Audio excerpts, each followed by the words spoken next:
everyone. Welcome to the Untitled Theme Entertainment Design Show. I'm your host, Patrick, and of course, we have Andy Garfield live in his studio of LA. How are you doing, Andy? Welcome back to LA. Oh, thank you very much. It's great to be back. I was gone for longer than I expected. Yeah, I mean, you've been traveling. I know we saw each other No, at I the mean, theaters a couple weeks ago, but I mean, yeah, what's your travel been like? yeah. So pretty much the day after our last show, not the theaters, but the one with Mel and Freddie, I traveled to Germany to do the site mix for an exciting new attraction at Heide Park called Damon and Gruft, which just opened last Friday or 2 Fridays ago, to Woo! really good reviews. Yeah, thank you very much. It's Congratulations. a little $7 million scary ghost train, uh, billed as the scariest dark ride in Germany, and I think that's actually accurate. And to be honest, I haven't been on a scarier dark ride anywhere. It's you know, I think it's like 12 and up only, 8 with parents. I don't know. It's really scary. So Is that, well, I we're mean, very proud yeah, of it. it's interesting. There aren't really that many like scary dark rides. You know, you might have like a haunted house, but this really is like a jump scare house, if you may. Oh yeah, and there's gore and like it's a hard R dark ride. Wow. All right. Well, pack your Yeah. bags and head to Germany and check this ride out. Maybe. And to Heide Uh, Park, it's hard to get to. It's 45 minutes south of Hamburg, so they still manage to do 1.5 million people a year though, which is incredible. yeah. The region. I really want to do this a regional park tour across Europe. Um, but I don't know. Something tells me I'm never. Well, who knows? If I try really hard, maybe one day it will happen. I know a Well, lot of welcome people that have back. done it and Oh, have sorry. Go really ahead. enjoyed it. I said I Yeah. know a Well, lot of people welcome. that have done it and really Mhm. enjoyed it. We have a really No, bad delay absolutely. now. Yeah, we do. I think yeah, you're also a little pixelated, but who knows? We'll see. It's gonna be great. Well, everyone, thank you for joining us here today. Like and follow us on YouTube. We do believe that YouTube is the best experience on how to follow us. So if you're watching on X or Facebook or LinkedIn, head on over to Themed Experience TV on YouTube. So like and subscribe. We're also on Twitter. We actually like stream like 5 different places right now. But I think YouTube is the best place, best experience to do it. And we also have a podcast that's highly backlogged, but I'm sure Andy will be getting that squared away soon with all those Thanks for posts. the reminder. But no worries. Hey, we're going to do this like a meeting too. So like and subscribe. We appreciate your subscriptions. I mean, you don't have to pay for the show, but just, following and all that. And also sharing. If you ever see we're doing a show, help spread the word about it because you never know what show may change someone's life, really, when they may make a connection. They might find somebody that they've never heard of before. And that's pretty cool. So we're excited to be accessible here. But first, before we get to our show, let's go. Well, the main, our guest, why don't we talk about the theme park news? So Andy, why don't you Yeah. just kind of, the news. Yes, you opened a ride. A new ride is open. That's pretty awesome. What else do we have on the? Or do you want to talk about that a little bit? Well, we all saw since the last show, Universal has revealed much more detailed plans about Epic Universe that everybody, saw and enjoyed the video about Island Work, and that looks spectacular. And then, whether it was planned or not, it was funny to watch Disney sort of like, trot stuff out here and there. It's like the little robots at Galaxy's Edge, the animatronics from the Tiana's Bayou attraction, and announcing tentative plans for Disneyland uh, Forever. What's it called? Yeah. Yeah, the Yeah. I new mean, the Disney's Avatar project. At the new parks in Anaheim. yeah, and it's interesting. Well, I mean, I don't. My gut tells me that Disney doesn't really do tit for tat with some of these things. Sometimes it's coincidental, or they just are always kind of dripping it. But I mean, we are close to when Tiana is opening. I don't know what's been announced, so I gotta be careful. But I mean, it's coming. Summer usually means May, June, and so we would presume that this attraction is going to be reopening at least in Magic Kingdom within the next 2-3 months. It's kind of sneaking up on it, so I'm excited about that. So yeah, let's reveal the animatronics. Everything I've seen looks really cool about that attraction. I'm really excited about it, and then of course Epic Universe. I will say it's been fun to see them peel back the curtain a lot more than maybe they sometimes do. Sometimes they just open things and you just see, oh, this is open now. And so it's been fun that they've actually really tried to be cinematic with it, for lack of a better phrase. I'm not sure if pulling Steven Spielberg out of there and doing these shots and kind of building excitement. And we know that these type of big, generational, parks really touch on, thousands of people. So it's been fun seeing people celebrate and say, oh yeah, I drew this concept art 10 years ago or whatever. No, not 10 years ago, but or whatever it is. Right. And be able to have their time to shine. So congratulations to the crews. I mean, I forget if they've announced that's 2025 or not, but it's it's coming. It's coming. Yeah, they did. And then maybe we can steam through a couple of these things a little quicker. But Bob Iger, he's the CEO of Disney and still will be. And there's no that the proxy fight that was kind of in the news didn't really go anywhere. Disney did announce that the water parks are going to be free for your first day when you check in at a Disney resort. So as somebody who does love water parks, that to me means hopefully they can get Blizzard Beach and Typhoon Lagoon open at the same time like they used to do during this pre-COVID. And so hey, if you're booking a trip to Disney World and you're staying on property, go spend the afternoon, take the early flight and have fun. Yeah, I think it's a really good idea. I mean, I think they have to do something to strip down the guest experience so much lately. So yeah, I mean, we're so close to being what it was before COVID. Like, there's only a couple little things that are missing, and the water parks not being open, in the summer, is one of both of them. It's only Typhoon Lagoon now, and Blizzard Beach is fun. That's very unique. It's probably the most themed, cohesively themed experiences in a water park. That's not like the standard tropical or a theme, right? So it's interesting. I think it's enjoyable. I think the rides are really fun. So, but now with my kids, I just hang in the Lazy River with them and hang in the splash pad. We're not going on rides yet, really. So it's a lot of that. And then maybe wrapping up the news of course there was a solar eclipse. I mean, was your feed full of people going bonkers over this? And did you know anybody that traveled out? Yeah. I know quite a few people who did. Yeah. A friend of mine, Mark Andrew, traveled for the eclipse. I have friends in Vermont that just walked outside and experienced the whole thing. And our producer Charlie was near totality today. Charlie, you're on. In New York. How was it, Charlie? Did you look up? It was pretty fantastic. I had the glasses. I went to a local spot, and we were pretty close. I think about an hour and a half north was full totality, but we got, I believe, 99%. So it was really weird to see kind of the whole area get kind of dark for a little bit. Yeah, that's cool. Yeah. I kept hearing about Texas, and I have friends that were Texas and Tennessee and like all these lines, and we were 57%, which I think was pretty similar to Southern California. And it's cool. You have to put the glasses on, but if you're near like 99%, like you could look up at the sun and it's blocked. So I will say, I think 2045. We were at 48%, and I just made a little pinhole camera and we looked at the shadow. Yeah, there you go. Well, in 2045, Epcot Center, I'll be there August 4th. It's like 14th or 15th. It's the next totality in America that's actually going like quite a few states. So 20 years, it's kind of interesting to think where we'll be doing TETV in 20 years. Very possible. Very possible. No, I don't know. Who knows? Man, I'll be 70. YouTube be a thing.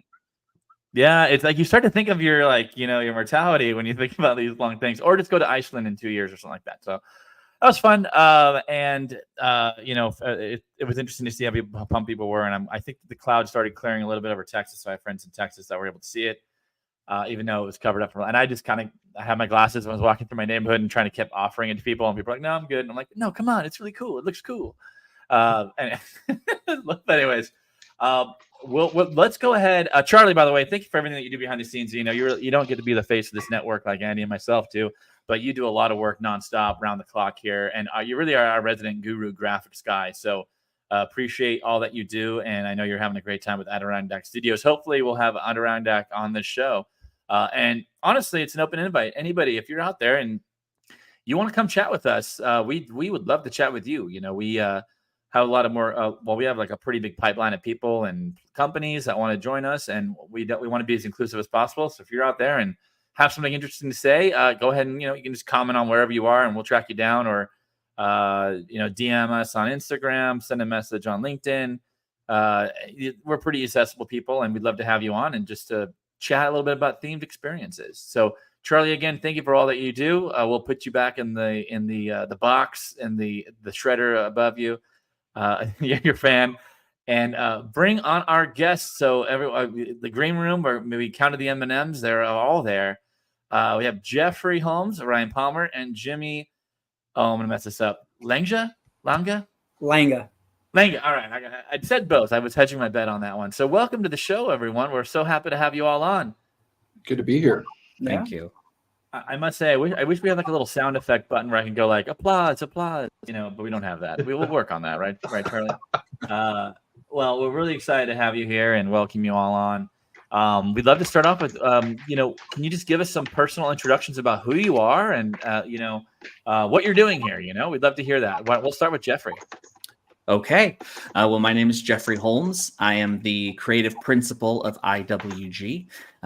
And I'm here because, well, honestly, I'm a big fan of the show. And IWG has given me really the opportunity to take a bunch of facets of my life and put them all together. So it's been fun because it gives me the opportunity to touch on a lot of passions in my life and combine them into these projects that we get to do. So yeah, it's a good time.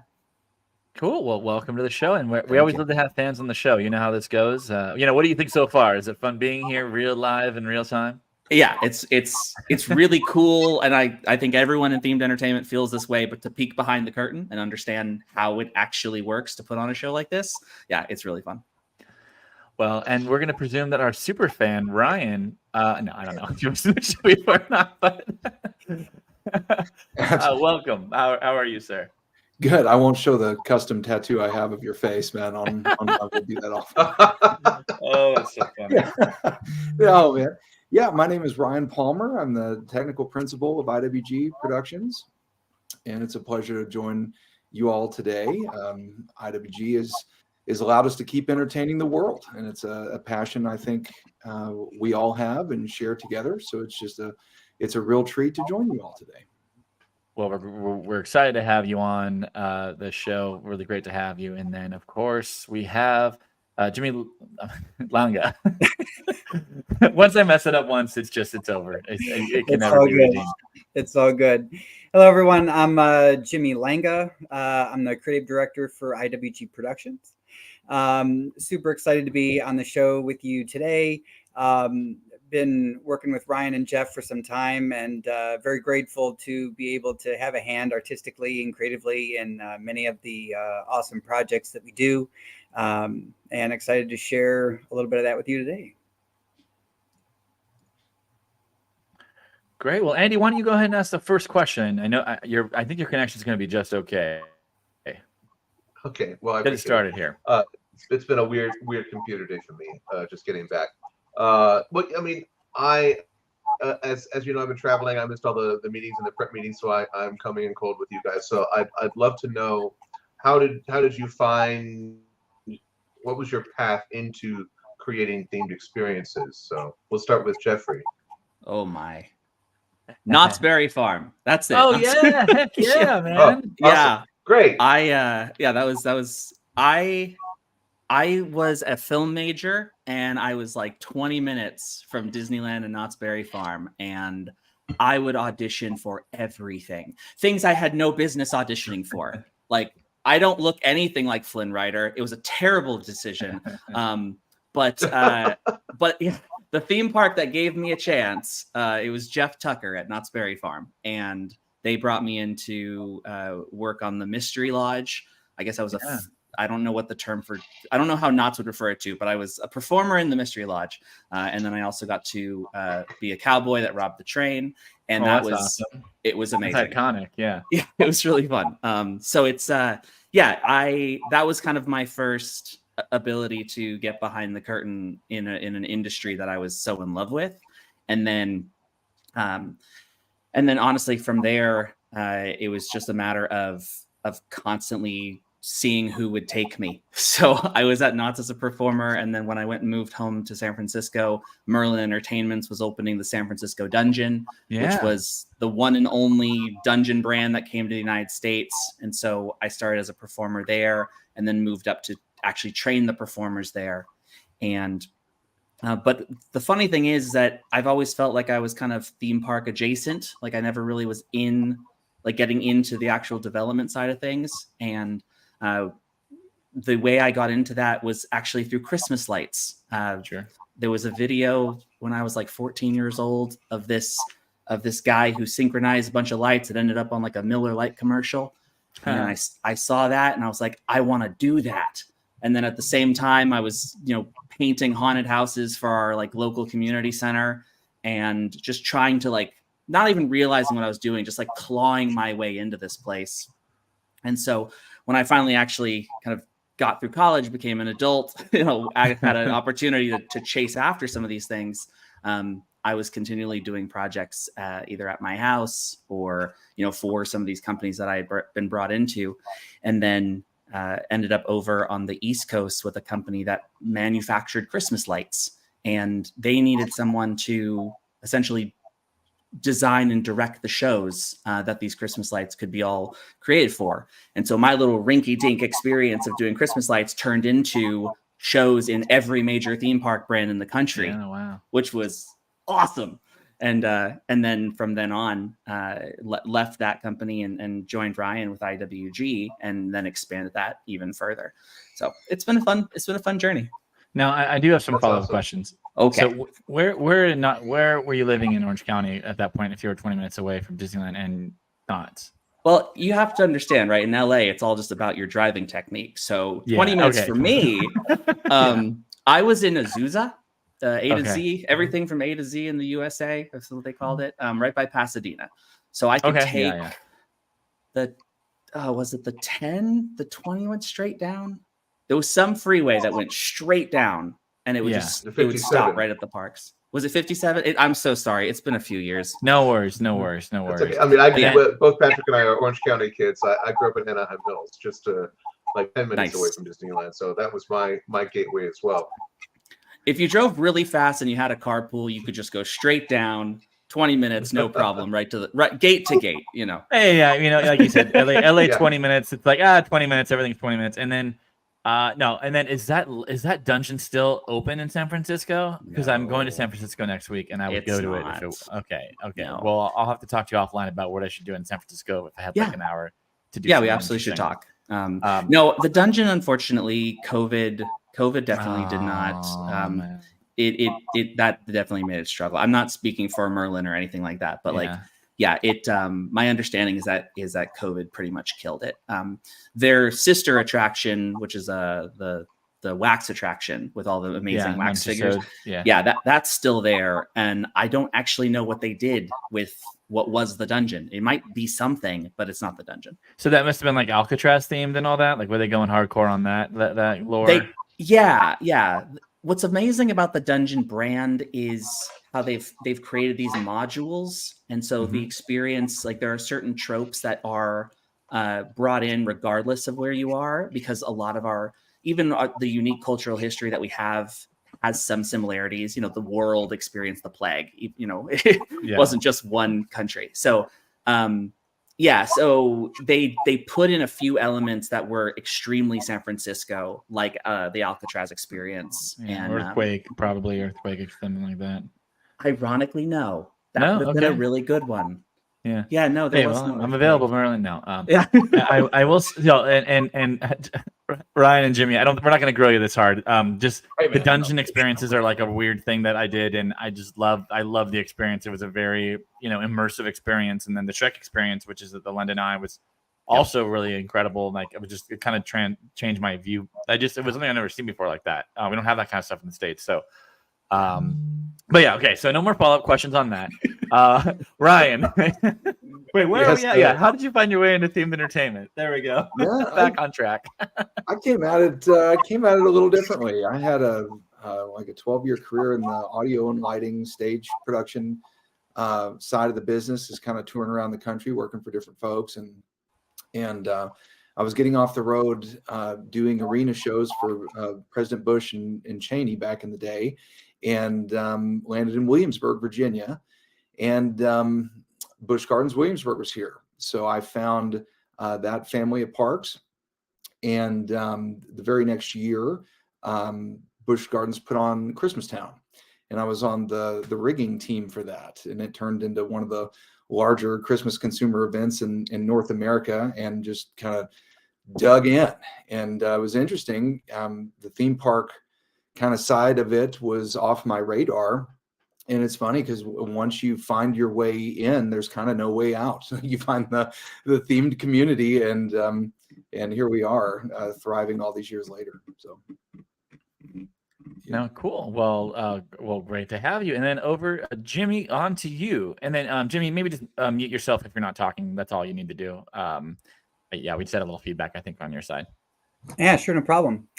Well, I actually started my interest in themed entertainment actually at a really young age. I was had a decorating company in grade school. I was obsessed with animatronics back when like Sears and Roebuck used to have those tabletop Christmas animatronics that were like 2 feet tall.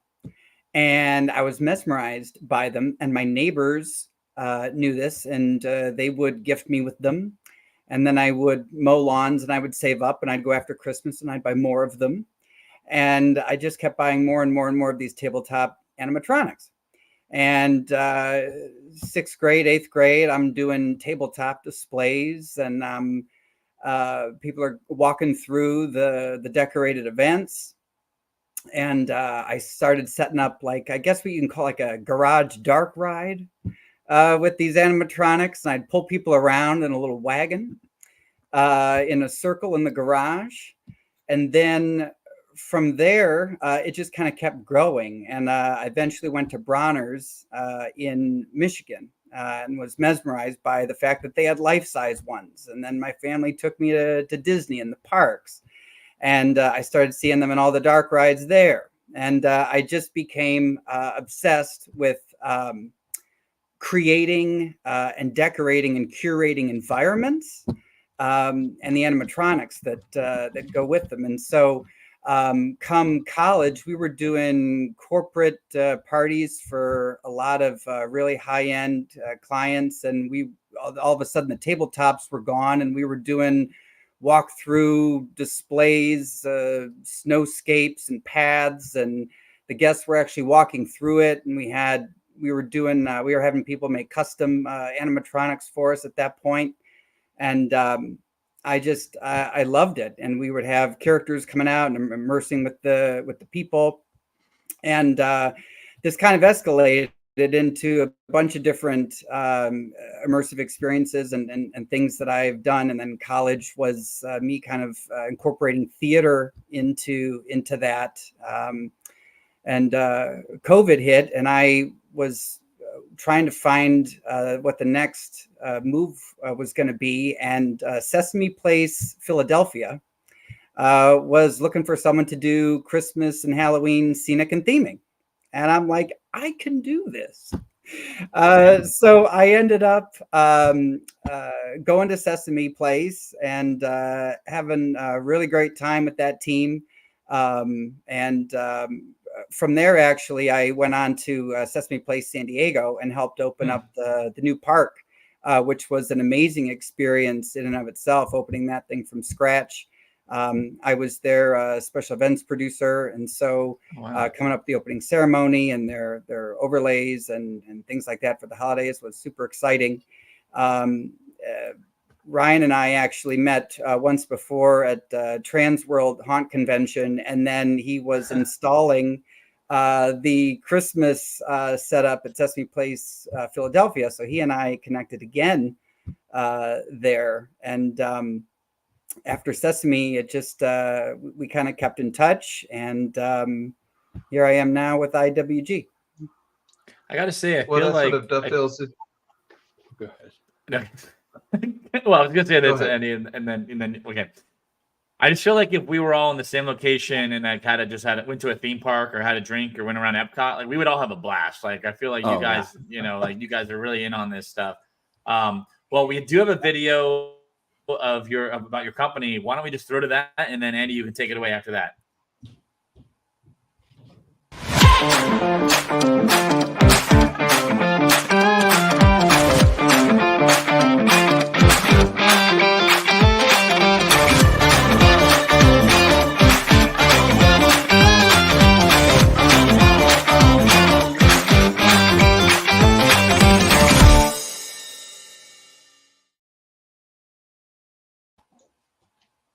What's a nice Ole. little sizzle? Thank you. Well, what I was going to say is you were starting to talk about how you and Ryan met a couple times, and I was going to say that dovetails perfectly into our next question, which is how did you all get together and form IWG? Take it, buddy. Ryan, that's you, man. You're taking All it. right. Have fun. Well, as Jeff briefly mentioned, he was working on large Christmas displays across the country, doing a lot of programming. And over the years, we had ended up on the phone countless hours while I was troubleshooting said displays in the field. So I was the guy in the lift at 3 a.m. when it was freezing on the phone with Jeff, trying to solve the world's problems before opening morning, so to speak. And so after those years of bonding, we ended up working closer together some years later, and then it just made all the sense in the world. COVID came, and other companies that had been doing this kind of themed entertainment stuff kind of went out and left a gaping hole in the industry. And we saw opportunity and just wanted to seize the moment. And Iron, Wood, and Glitter was born. And we were going after names in the beginning, and that came up, and just those three materials we could never escape from. We pitched it to a vice president friend of ours. She goes, "Oh my God, that's perfect." And there we go. Like, let's do this. And ever since, it's been a whirlwind of amazing opportunities where we have been able to entertain millions of people, and it's just an absolute blessing. I was going to ask what IWG stands for, but Iron, Wood, and Glitter is fantastic. Yep. Congratulations on that. It started off as a joke. It literally was, we had this complete other company name, and we were, and just for fun, I was like, we can be this very serious name or that very serious name, or we could be Iron, Wood, and Glitter. And everybody we asked was falling over themselves about it, because for us, it's the three fundamentals of themed entertainment, right? You will never get rid of any of those three. And so we felt it was very foundational. Did you ever know Joe DeMays, the art director? I didn't. Did you guys? No. He's famous for just throwing glitter on everything, and he even had a big jar of glitter on his desk just in case. Awesome. Never know when you need it. I mean, I'll just say this: if you give me a hat that says "I heart Iron," Wood, and Glitter, I will wear it. So now you know. Same. It's gonna be in the mail, buddy. I say, give me like an hour.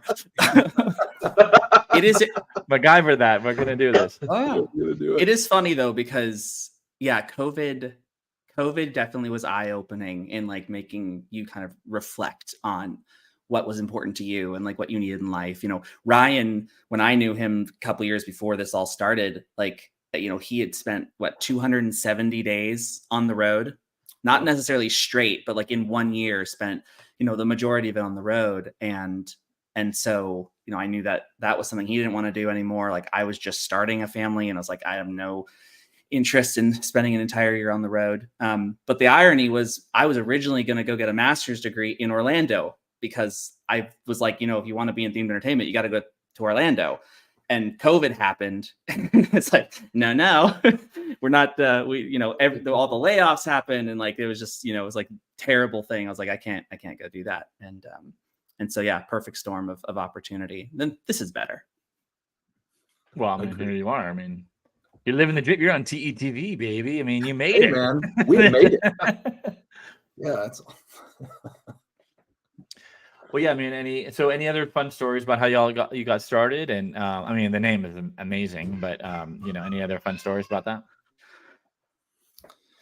And then, of course, or first projects you did. If you haven't touched on it, my audio was out for a moment, so I may have not heard that. If you already touched on that. Well, okay, yes. Yes.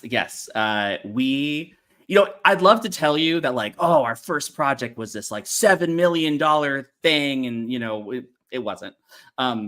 It was quite small, but it was interesting, right? Because the moment that Ryan and I kind of let people know that we were out there, we were actually really surprised and humbled at how many people called us. There's always that risk when you're starting, like, are people going to care? and it was really quite humbling to have so many people call and want to work with us. But I don't think Ryan knows I even pulled this photo, but the very first project we did was a snowflake. Do you remember this, Ryan? I do remember that. Yes. Yeah. Yeah, we were approached by a credit union that wanted to do their own display, and so we were looking at ways to incorporate their brand, and their brand was a pineapple. And so one of the very first things that I ever drew concept art and creative for IWG was this snowflake pineapple, or pineapple snowflake, I should say. And it was honestly, at least for me, it was a really great lesson, because Ryan took one look at it and said, we can't build this. There's too many ends. It's too expensive. And since I had very little personal metalworking experience, and Ryan had this crazy production background, we were able to then take that design and revise it to something that was actually affordable, as opposed to just creative and cool looking. And that really kind of set the foundation for how we established the work that we did as a company, where creative and production are really hand in hand all the time, versus here's a pretty picture, now figure out how to do it. Yeah, I mean, this looks really fun. Was this the final? This is more of an art. Was this your artist rendering that was too crazy, or is this what actually got implemented and you feel good about this one? It was a different. It's a good question. I don't remember. I don't know. Yeah. Yeah, they value engineered it down due to budget, but they're replaced the snowflakes with dripping light structures. And so now the event has grown year over year, and now there's over 500 of them surrounding the whole complex. And they're kind of a special credit union. They have over 8,000 people on kind of a grand illumination night at the actual credit union grounds with fireworks and all sorts of other things. But it's one of my favorite gigs every single year, because we get to spend about a week in the trees. It's a great training opportunity for new people that haven't driven lifts before and things like that. But we get to rehang those lighting elements every year, and love being a part of their life's journey there at their event. Yeah, I've never been that excited about a credit union before to go to their tree lighting ceremony. I know, right? Yeah, they do it up at this one. Yeah, that's for sure. I got to say that my favorite part of our industry is when you have maybe a creative person and a production person coming together, and then the creative person, we got to do this, and then no, we can't do that. And then from that point forward, the negotiation that happens to create something really interesting and unique. And every time the production people get pushed into what they think that they probably didn't think they could do, which is really cool. And the creative people think about things differently, and hopefully start to learn more and more. So I think that's a great, just a great collaboration that has to happen, and take so many different skill sets. So that's amazing. I love that. Now, you all have used a lot of different, a lot of different products at this point. You've utilized IP. Sometimes you create your own, your own stories. How do you approach the creative concept and the difference between that when it might be an IP based or original, stories that you're telling? And, maybe Jeff, do you want to lead us off with that question? Sure. And then we'll go down the line. Yeah. Yeah, absolutely. Our creative approach is kind of twofold. As I alluded to before, we really are very proud of the fact that we're always practical. Any kind of concept art that you get from us is physically feasible, because it has gone through, Ryan's entire department to go like, hey, can this be done? And so when we start essentially with every project having a concept and feasibility analysis, where someone has a great idea but has no idea how to execute, or they have a space in their existing attraction, or a need for an attraction and need someone to come up with what to do about it. So we always approach it from an attitude of, what does the client need, as opposed to what are we trying to sell? We're not a catalog company. I don't have a quota I have to meet to sell you something. So we always start with that question of like, what are you as the client trying to accomplish? Is it more attendance? Is it, hang time in your park area? And then we develop the creative concept side by side with production. So as we are creating these ideas, production's able to go, all right, well, what you just said is $50,000. So, how much of your budget are you willing to put into that? And what's really nice about it is, as we're talking through this and we're thinking through both creative and the numbers, we're able to make live decisions about what is actually important and getting to the crux of it. Because I'll admit, Jimmy and I have some crazy ideas, and they're really cool, but like they would blow the whole budget. And so, being able to say like what, always going back to that question of like, what does the client actually need here, as opposed to what does, Jeffrey, Jimmy, and Ryan think would be cool. It helps us stay focused and practical. So that way, when we've done our conceptualization and our planning, we can go back to the client and say, for this dollar amount, this is what you can get, within, a guarantee of don't throw too many change orders at it. Yeah. Well, Jimmy, over to you. What's the difference between IP experiences and custom? Yeah, so I would say it really deals with the framework in how you're working. When we're talking about custom experiences, oftentimes a client will come to us and they don't really know what they want, or they have a theme of what they want. But really, it comes down to trying to figure out what story they want to tell and to whom.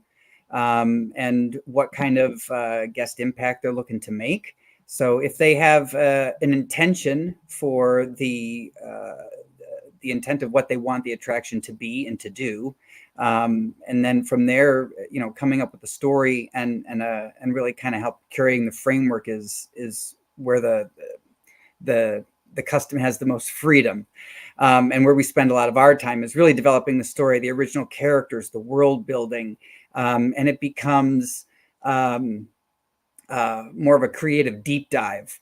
And then from there, once you have that, then you can kind of go into the framework of, okay, operationally, now that we've created all the content, how is this going to actually function to produce the desired result of whatever the initial intent was for the attraction? When you're dealing with IP, you're kind of hand-given the framework. The content is already created for you. You have your characters. You have, the messaging, the branding, the color schemes, the art direction. And so it becomes more about kind of creating a fun, unique way that the IP is experienced by the guests in a way that maybe they haven't before, or using it as a layering or a way over something that needs a revision.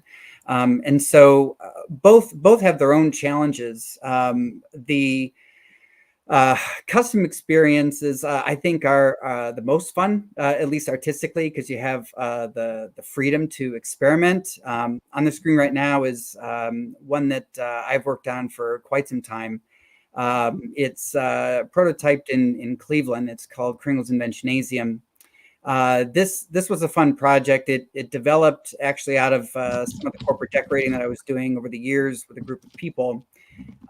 We were hired to be in charge of Santa Claus operations in downtown Cleveland, and they went through and showed me a bunch of pictures, and they wanted traditional Bavarian Christmas, and I said, well, how are we going to actually put you on the map? What's going to differentiate you from everybody else? How are you going to cut through the noise and capture the imaginations of people that'll make you a destination? And out went the name Santa Claus, and in came Mr. Kringle, and we curated an amazing group of characters and story for them. And it's been running for, this will be year 15. Wow. And it was interesting because at the time, this was back in 2007 when we started it, there wasn't necessarily like immersive theater wasn't really a thing yet. Yeah. And so there really wasn't anything to look towards. So we were pulling a lot of inspiration from the haunt industry, and really trying to develop something that was very intimate, but yet high throughput. And so that was super interesting. I gotta say, oh, sorry, go ahead. Oh, no, go ahead. Well, we all heard the meme of the Willy Wonka thing, the disaster that happened in Sweden. And like what we just saw was like really cool, whimsical, well executed, and probably like what that should have been. So I know it wasn't that exactly, but that's like that whimsical, cute characters. Everything was very well done in those photos we saw. So it was just like, it just made me laugh. So that you all are actually doing these amazing things, which is really cool. I had the same thought, Patrick. It took all of my emotional maturity, which is not much. But it took all of it to not post about that attraction and use it as a marketing gimmick for us, because everyone else was, and I wanted to so bad feel like this is not right. But they got enough humiliation without us jumping on that bandwagon. Well, and then I know maybe we can look at you've done work with Rudolph, the red-nosed reindeer. I mean, that's pretty cool. Charlie, there we go. Want to talk us through this a little bit? Yeah, sure. One of the specialties of our fabrication shop is foam work. Oh, cool. And so we're able to support attractions like this and build out all their whimsical 3D designs to life size, and really create that immersive experience for those guest photo ops and those family memories. So we have one of the larger CNC hot wire machines that we actually manufactured ourselves to handle up to 12-foot by 9-foot block.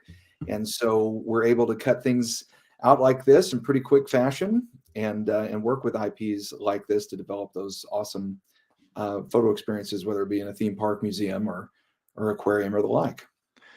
And then I'm going to get really technical on this. You can put that photo back on, Charlie. So are you all like clear coating? What's the process? Is it just the exposed form, or you paint it, or do you do everything in between that? Because I worked on an ice experience. It wasn't the ice scaler, but it was another ice experience that they used foam and they would just paint it. And I was like, oh, I didn't know that you would just do that. But it was for like a temporary experience. Are you hard coating it, clear? What are the techniques that you're all capable of doing? Because when you say theme park, to me that means that it's getting hard coated, right, and all that. Well, do you want to talk us through like this? We never talked about this, and I don't think it's very well known if you've never been in a fabrication shop. You want to like paint some light on that? Sure, absolutely. Yeah, so it starts with the foam structure, and these trees are actually fairly simplistic in design. They're layered, but you start by cutting out the rough shape, and then get into various levels of detail. So in addition to our CNC hot wire, we also have a CNC router as well, so we can use those multi-axis cutting techniques to make something like a three-dimensional face, or you, for example. If we had a laser scan of you, we could do a reproduction of your head that's 10 feet wide, and things like that we specialize in. So once you have the rough shape, then you can hard coat it, and it always depends on whether guests are going to be able to interact with the piece. And you can hard coat it lightly so that it sustains itself, but something like the bunny that you see on screen, that is really going to be interacted with by hundreds, if not thousands or tens of thousands of children. And so by layering that hard coat, you can really allow that foam to build up the durability it's going to need to get slammed into by strollers and having a 4-year-old trying to eat it and things like that. And it's mixed materials, where the flower pot you see on screen now is a mixture of wood and foam and hard coat, where that larger than life shovel is actually steel. And it starts with the basic design, but once you rough in that shape and you get the level of detail that you're going for, we find, especially in the theme park business, hard coat is essential. But sometimes you have those events. For example, we had a set of TEDx letters that went through the shop the other day, and those are going to be seen from a stage. No guest is getting within 60 feet of them, and they only need to be around for that one-off, or maybe a reproduction that happens on a monthly or podcast type basis. And so you don't have to go as heavy with the hard coat on things like that. No, cool. No, that's great. So just anybody that, from my Nickelodeon days, it all came down to what level of interaction there was going to be. But yeah, a lot of people don't know. It's like some of the stuff is foam and CNC, some of it's hand done. I mean, there's so many different ways of doing it, which is really cool. Sorry. Absolutely, man. Our shop's motto is, if you can dream it, we can build it. And so we use a wide array of materials in that from steel and aluminum all the way down to foam and wood. And where boy, does Jimmy and I push them. Oh, so Yeah. we'll talk about it later. But Jimmy and I have come up with some stuff that they look at us going, "What the hell?" And then they do it, and it's amazing. We love those things. Yeah. Where are y'all based out of, by the way? Just where's that shop? I love going to shops, the fabrication shops. Where are y'all based out of? Pinellas Park, Florida. So we're just outside just north of St. Pete, there, outside of Tampa. Oh, well, I'm going to come in. Come on by, man. Are you all based out of Florida then, or are you all in different regions? I got confused by that. We're like leaves in the wind. We're mostly remote, to be quite honest. Yeah, the shop, of course, can't be remote. The day that becomes a thing will be amazing, but we're mostly remote. And so like I'm currently on the West Coast. Jimmy and Ryan are on the East Coast, and then we have people in pretty much every time zone. And then does your shop solely exclusively do fabrication for theme parks, or do you do different things as well? I mean, this has been on the script or anything. I'm just kind of curious. Yeah, no, we're really diversified. Due to the nature of the size of that hot wire machine I was telling about. We white label service for all sorts of industries. We even work with a water slide company and do their molds so they can do their fiberglass. Their fiberglass molds and whatnot. We cut them out of foam, and then they can take them and make their actual water slides out of it. From monument signs to mirror mazes and custom holiday props. We make a whole set of electronics for escape room games and audio controllers and even lighting controllers as well. So go ahead, Jeff. Oh, I know that there's there's kind of a little rivalry going on, but I'm still pretty sure we hold the record for the largest mirror maze in the country. I'm pretty sure. Where do I have to go? I mean, I can get the tape measure out. I mean, where do I have to go to see that? Well, our absolute largest is at the Island in Pigeon Forge. And it's either the number 1 or the number 2 largest in the country. And it's just every time someone builds a new one, it just kind of does this. But yeah, it's gotta throw those add-ons in for free to keep the title. I mean, I will tell you that I'm sure I worked on something, and I think we probably built the world's smallest mirror maze in this experience that I will not say anything more about. I don't know. There was one in the dungeon. There was a tiny little one midway through the dungeon. So they can be pretty tiny. They don't need that. Andy, I know you're delayed. I want you to come on in here into the conversation, and I'll stop talking now. Go ahead. Are you sure? No. Just go, please. What have we got next? Well, I've already gone to fabrication. I mean, but when you're doing a lot of holiday displays, I always personally wonder, like, how do you keep busy with that all year? Or like you said, you do non-holiday displays and things like that too. But like, how do you diversified your business? We kind of just started touching on that with the mirror mazes and things like that, but we can go into a little bit more detail about that kind of stuff. Sure. Well, on the commercial scale, one of the largest trade shows, Transworld Haunted Attraction Christmas Trade Show happens in March. So a lot of the commercial buying happens in March. So right about the time you get your events put to bed from the previous year, you're already making sales and cranking out props for Halloween and Christmas season, particularly year round, really. So as our client base is diversified into everyone from garden centers to family entertainment centers across the country, it truly is a year-round business, but we diversify with all sorts of things to include monument signs. So we make signs for quite a few sign companies that sell to all their clients, from everything from hospitals to retirement communities to anything you can think of, really. And that business is happening all the time. During COVID, the shop switched gears into all the hand sanitizer stations and anything that you can think of. So once you have the machines and the capability to work across multimedia materials, you can really make anything for anyone. So we're always happy to entertain those asks as they come in. If it fits into the schedule, we'll be happy to make it. And honestly, it's not even just big stuff. Like we make merchandise. It's small, but like little branded ornaments made out of like wood or acrylic, things like that are very handheld. We have the best client gifts You know how like people like they'll send you like toffee or something like that. Like we can send much more interesting things that are very personalized. But yeah, so you'll find stuff in gardens and zoos that are, you know, custom designed and branded for them, and it all just comes from the same machines that make the giant sculptures. So we have a video of some sort of Thanksgiving thing. Do you want to set it up before we throw to the video? Sure. Yeah. So not to be confused by the name, Thanksgiving Point is an amazing client of ours in Utah, and it holds a near and dear place to my heart because before IWG, before all this, it was one of the very first commercial projects that I got to work on when I really first came into the industry. And it's actually one of the first projects that I connected with Ryan on, even though we never saw each other in person. But many years later, Thanksgiving Point was looking to refresh their offerings. And so we were able to create this really cool amphitheater show, a nighttime spectacular, so to speak. All right, here we go.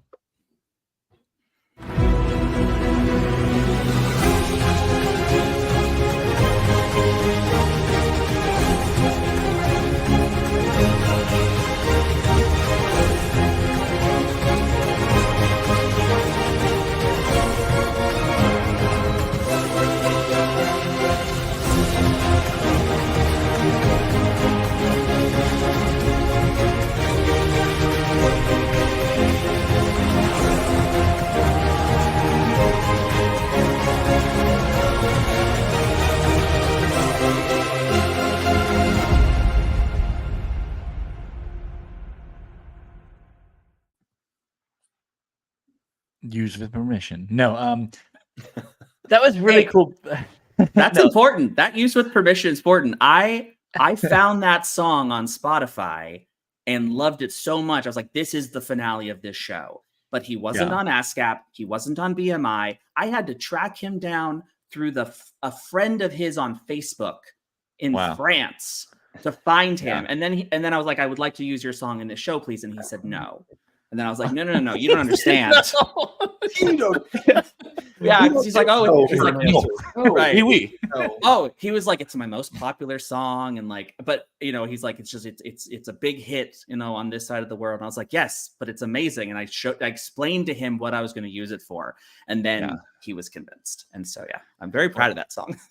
No worries. I mean, no, but sincerely, that was a really well. What was the context of that client? So, what was that location that was like a park? I just didn't want to. What was that about?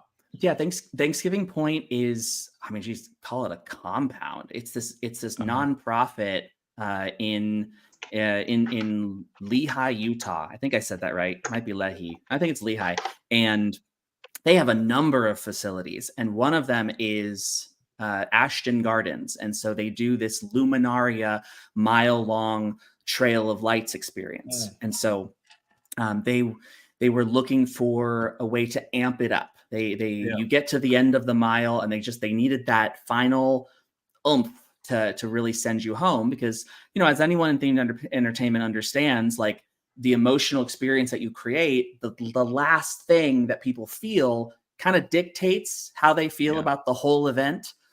Which is why, like, you have a chainsaw guy at the end of a haunted house, right? Because it's that last.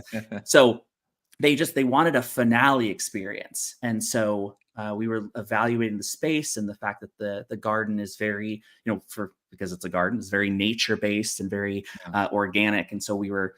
The concept came up of what would happen if two elements were to fight each other in front of you, and then kind of have a concept of battling it out for, you know, domination of this space.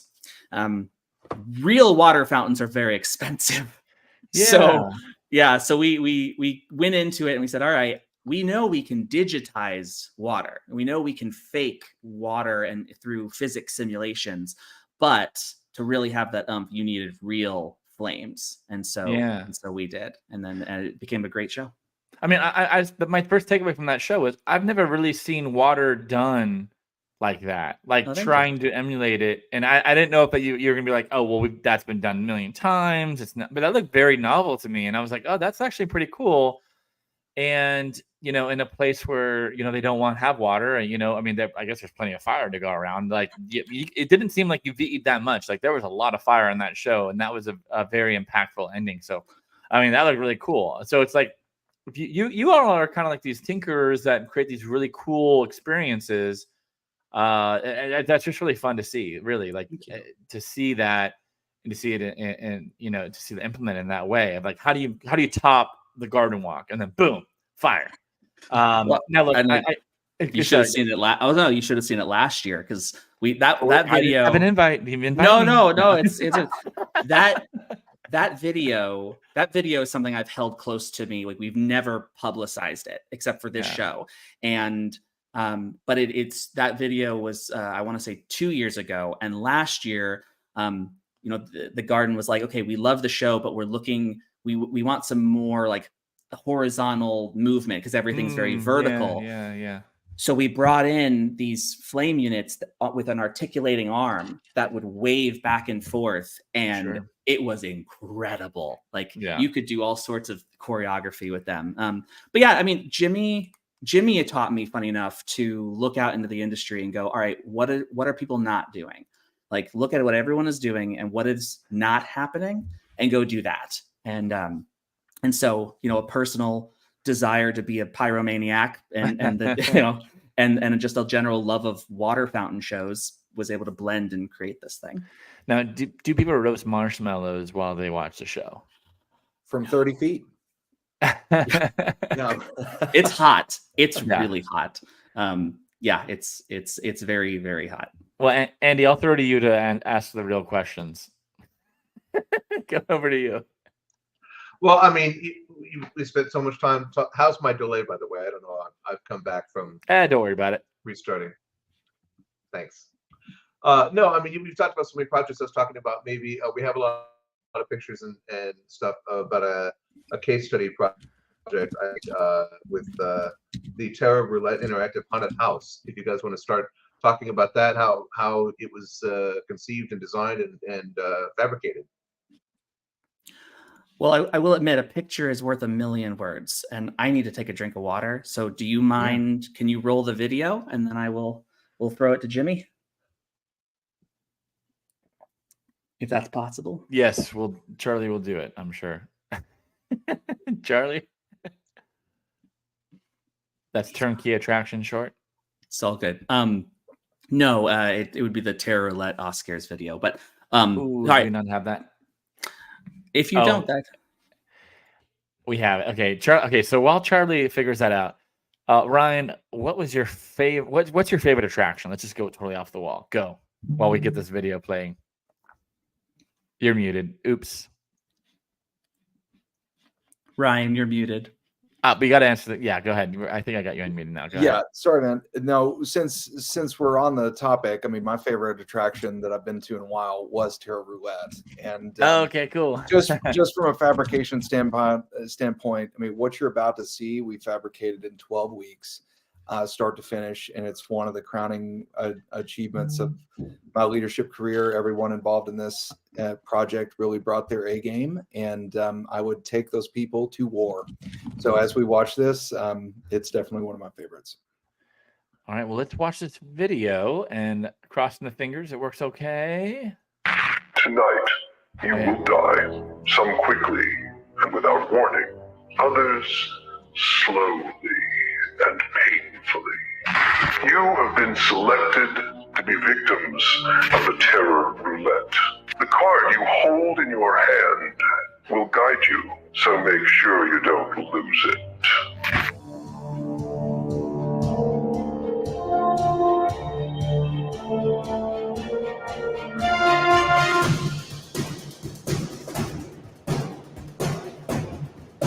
What?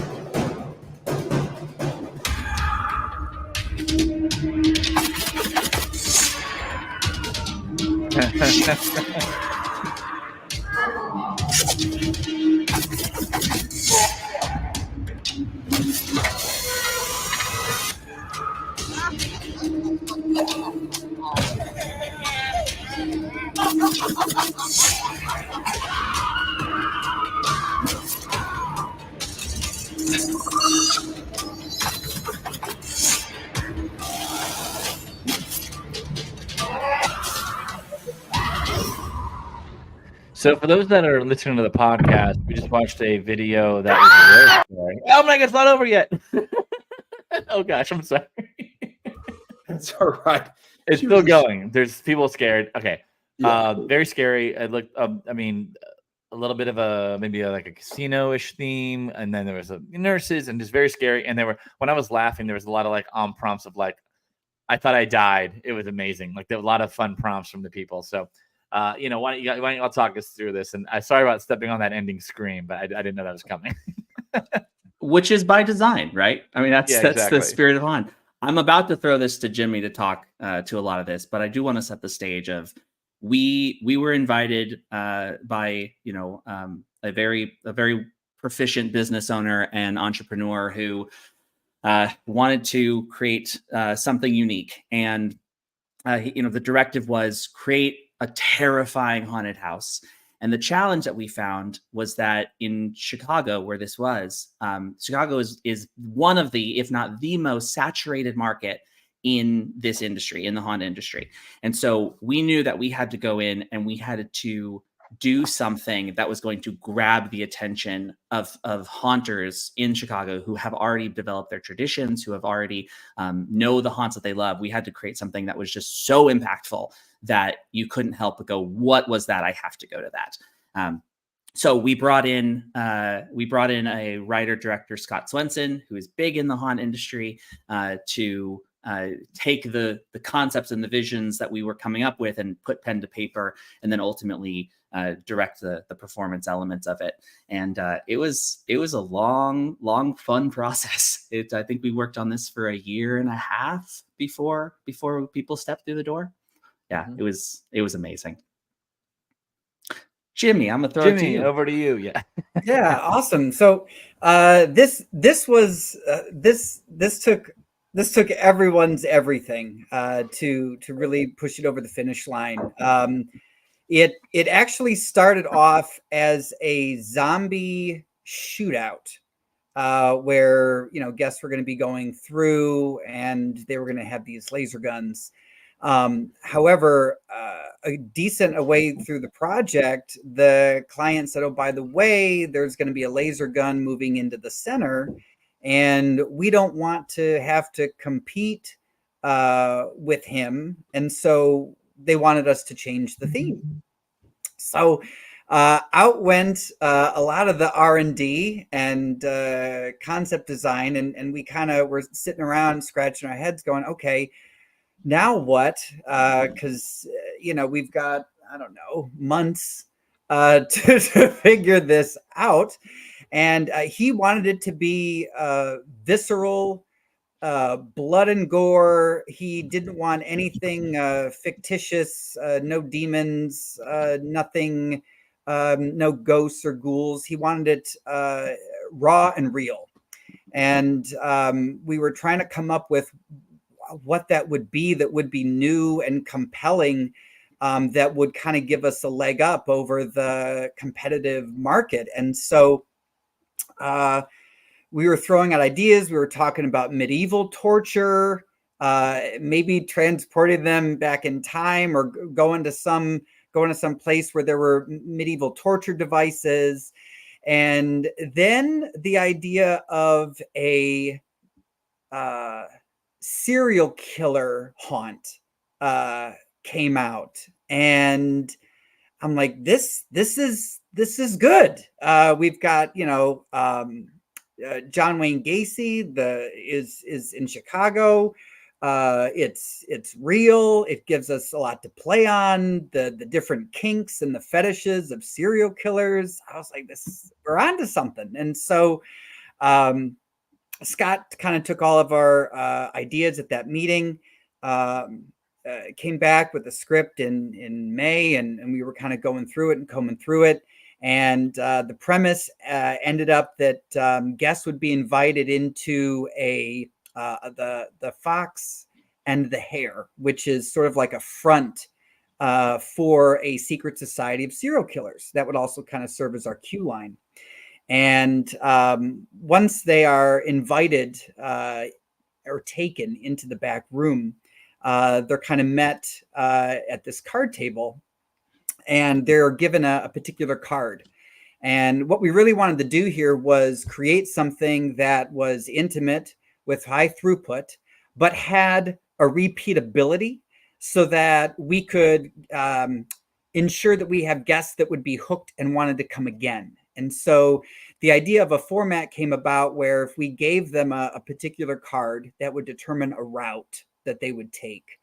And then as they would go through the attraction, what start off with the guests, depending on the cards that they were each given, we'd separate them throughout the haunt. And so it would start up as a group of 8, and then 8 would then go into 2 other rooms that would become 6 and 2. And then we'd bring that group back together as a group of 8. Then we'd split them up again into 5 and 3. And then we'd put them back together. And ultimately, by the end, you had a 1 in 4 chance of having a solo experience where someone ended getting buried alive, which was an awesome way to end this. We had one person eventually get escorted into this room where there were just 2 coffins. And they would go ahead and get in said coffin, and they would go through their own private experience by that coffin. Whereas the other group had a completely different experience that ended with them going into one final room where all they saw was one lonely coffin. And the coffin would open, and then there would be the missing guest from their party. Yeah. And so, go ahead. We got to be very, everything we ever did and talked about was all practical. We took out the fantasy of fear and made it as like real, in the sense of like, these are things that could happen to you, basic fears, of claustrophobia or separation, because a lot of times haunted houses couldn't do that, right? Separating you from your group was a challenge that you couldn't logistically get through most of the time. And there was a certain safety in that, like, even if you were scared, you were at the safety of having your friends and family around you. And we wanted to be able to rip that from you. And so, we were very practical, and I could say 8 people will walk in and 7 of you will walk out, because one of you went through that coffin experience all by yourself.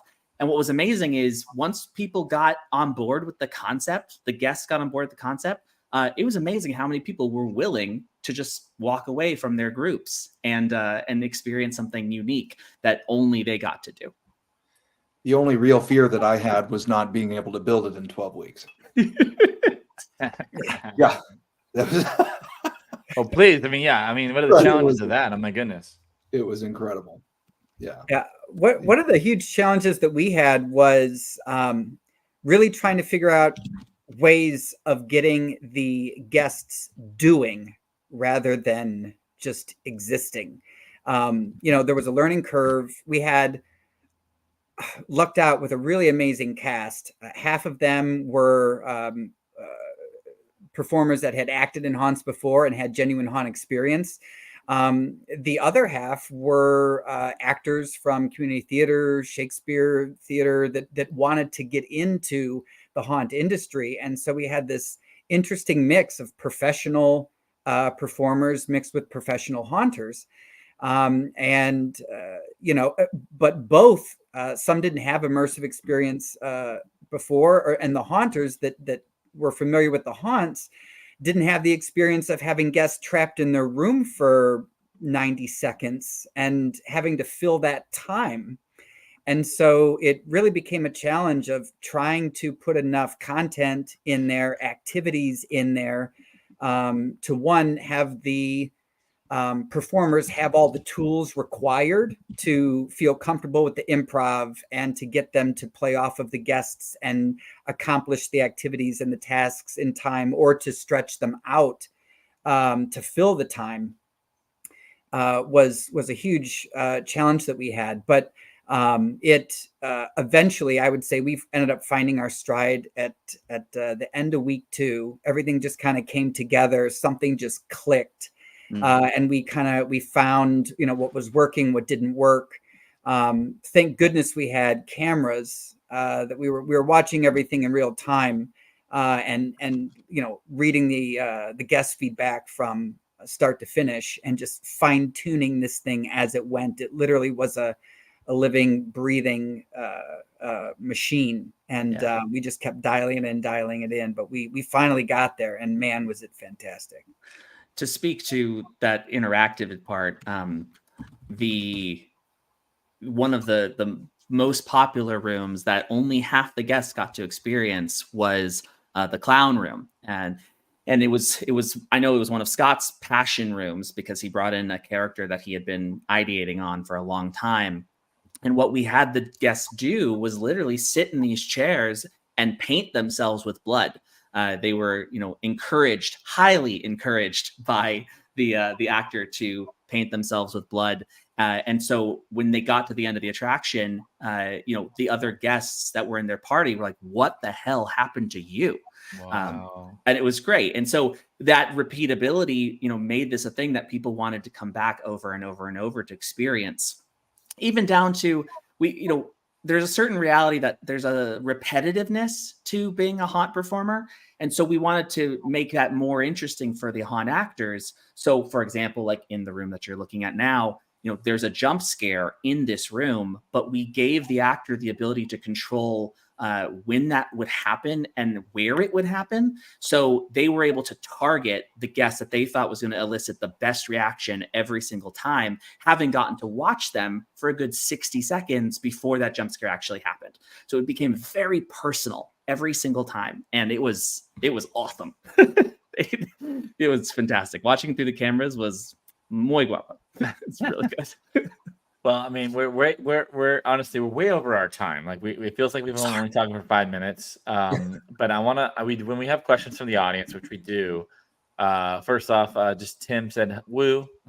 And then he said, "Hope you're all well." So, I mean, Tim, say hello. Good to see you, Tim. And then Michael said, "What is Kringle's Inventionasium?" And we touched on this a bit earlier in the show, but I want to give like a 20-second recap of this. And I mean, just if you want to scroll back after this show's over, you can see a little bit more details about it. But I don't know if he wants to take this question. Just, we like to, our audiences interact. You want to give them that? Yeah, sure. So Kringle's Inventionasium is a immersive experience that came from a group of folks in Cleveland, Ohio. It was something that I had co-founded back in 2007. And it's still running to this day. It's a experience where guests are invited by Mr. Kringle to experience to assist him in holiday building of toys. And so they go room to room and they help create toys for the holiday season. And along the way, they meet a bunch of his kooky characters and performers that ends with a personalized visit from Mr. Kringle himself. It currently runs by reservation, and it's a STEM accredited experience. Cool. Well, thanks for that. So for everyone watching right now, we appreciate you watching us. Like and subscribe, follow us. We do recommend going to YouTube or LinkedIn. It's very easy to interact with us. We actually have a lot of people watching on like X right now for some reason. Kind of rare. I don't know if you guys have a big Twitter following or something, but no, okay, just a lot of people are watching on Twitter. Not right us, now. yeah. Not us. Okay, I don't know. Just that. Okay, great. So if you want to go to YouTube, follow us and ask questions, that's great. But like, subscribe, share, all that kind of good stuff. We appreciate the support. But YouTube is probably the best place to watch us. You can get notified when we go live. We go live on Mondays. New time is at 6 p.m. Eastern, 3 p.m. Pacific. I have some shifts in my life that I had to adjust to, so appreciate everybody. We're doing a little bit later. The sky is shining though, because I don't know if we're on daylight savings time or whatever it is right now, but yeah, the sun is out. There were some times in the winter where I was like in the dark here at 5 o'clock, and it's nice. There's sun at 7 o'clock. But having said all that, you all are like, so this okay. This is a very long question, or I'm gonna give a long statement. In our industry, it is very hard to do things because we know that there's maybe at most 10 to 15 attractions that are ever built, like the large e-tickets, or not even that, like the large scale attractions, the Disney Universals, maybe if you're lucky, or a generational theme park. But then there's a lot of people who are able to be creative and fabricate and design and create these really cool experiences. And that kind of goes to immersive theater, haunts, Christmas, holidays, and they're able to create in their own environment. And you all kind of came from those experiences, which is really cool. And it's kind of like, yeah, do this. If you really think you want to design cool, interesting themed experiences, you are the people that are doing it, and you really are living it, right? There's no excuse. You didn't wait for somebody to say, oh yeah, I'm working at Universal or Disney and all that, and now I'm part of this huge project. No, you're doing it. You are making these really cool experiences, which is really cool. So with that, what advice do you all have? And we'll start with Ryan, to get into the line of work that you are all doing. Any words of encouragement? This is how we like to close our show. It's for those that are watching. And then if that's like gets repetitive, any just words of wisdom for life and your career and how to develop an important and purposeful career. So Ryan, over to you. No pressure. Sure, man. No worries. I mean, after we just got back from SETC and USITT and being able to talk to over 200 students and like 16 colleges in this department, we really got to talk about it a lot. And the thing I told everyone, and what we tell people that come to work for us, it's stay adaptable. It's like so many people, they pigeonhole themselves as a lighting person. And when that sound call comes along, they're like, I don't do that. And if you stay open to being able to learn and being adaptable to learn new things that you've never done before, it keeps you working, it keeps you coming back, it keeps you creative and just meeting new people that you never thought were going to meet, expanding that network that will turn into your future job, future career, and get you further down the road. And 20 years after you kind of hold that mindset, all of a sudden you're doing your dream job. So just staying adaptable, and we'll keep you alive in the industry, and we are out there. And just letting people know, especially if they come from a theatrical background, that there's so much more that you can do. That is like, we're in a theater without a proscenium, and this world is here, and we'd love to work with you for sure. Cool. Well, Jimmy, over to you. I would say be willing. So many of my opportunities came because I said yes and was willing to just do something that I'd never done before.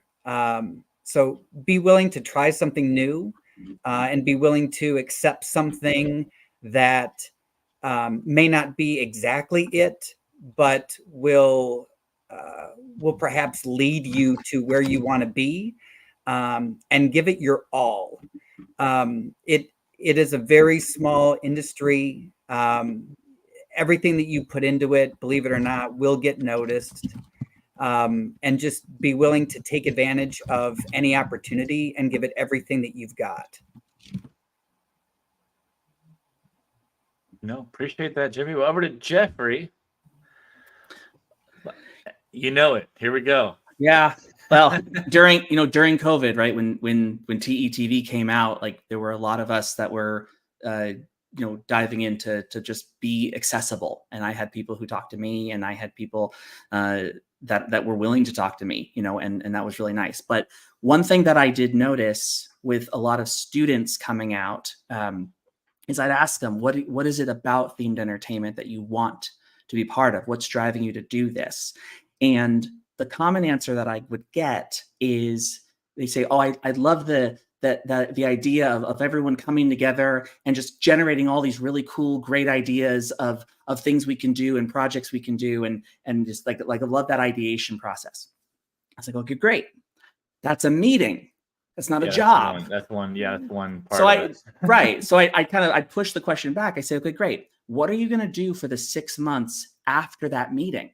Because that's a meeting or 2 or 3. And then there's the work.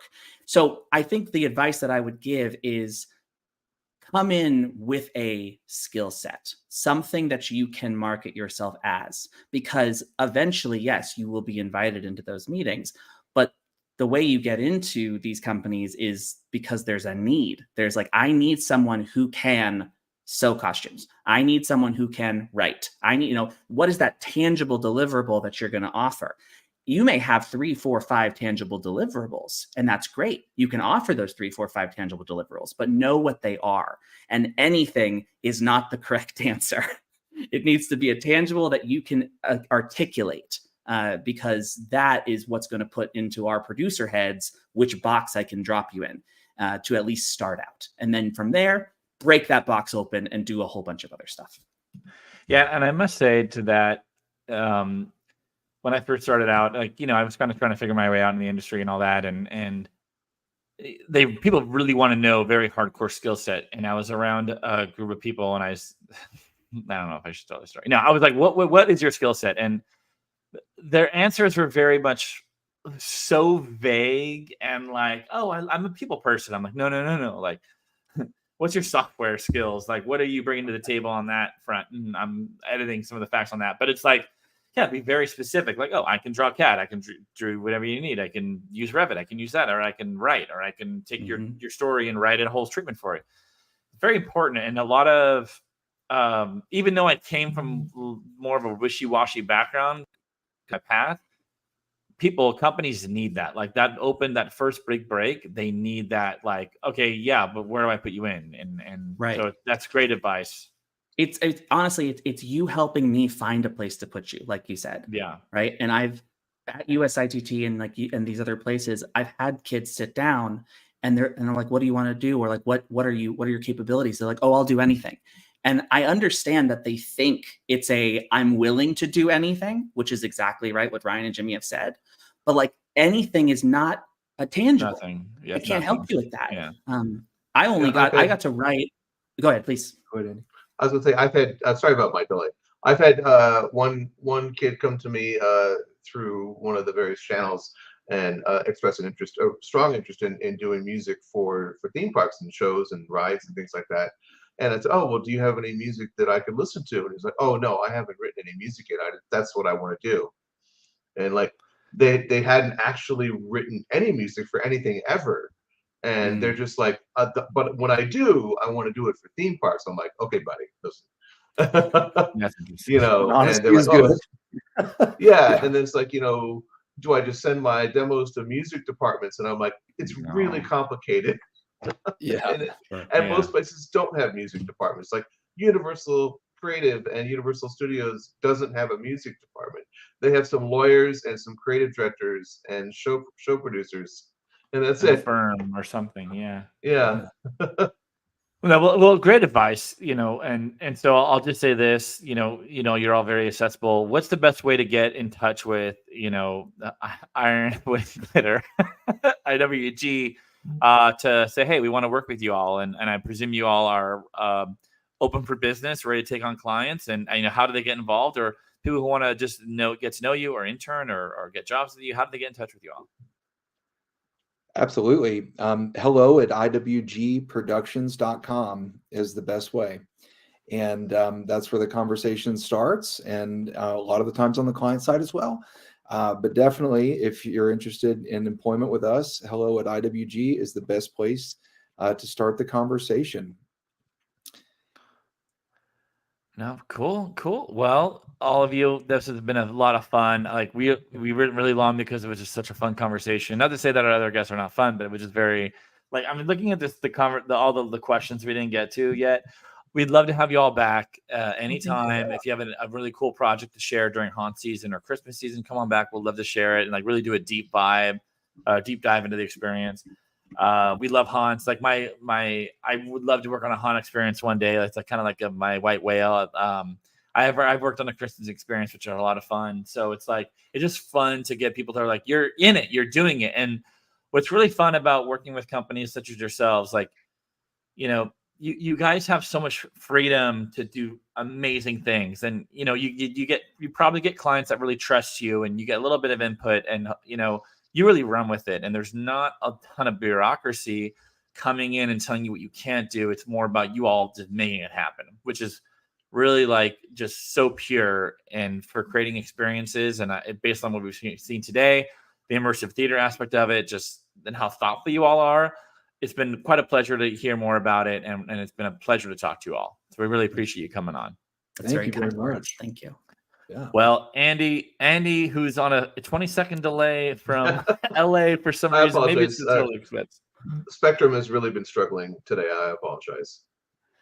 No worries. Well, everyone, it's such a great time to have you, Jeff. If I can call you Jeff, Ryan, Jimmy, and Andy, of course, and Charlie. Thank you for coming on screen for that short moment. This has been the Untitled themed Experience Design Show, or Theme Entertainment Design Show on TETV, episode 95. 95. Love you all, and thank you for joining us. And we'll see you in a couple weeks. We have a lot of guests lined up, a lot of great companies that are coming on. We'll make sure you like and subscribe, follow us on social media to get the latest and when we're going to go live next. Thanks for joining us, everyone. All right. Cheers.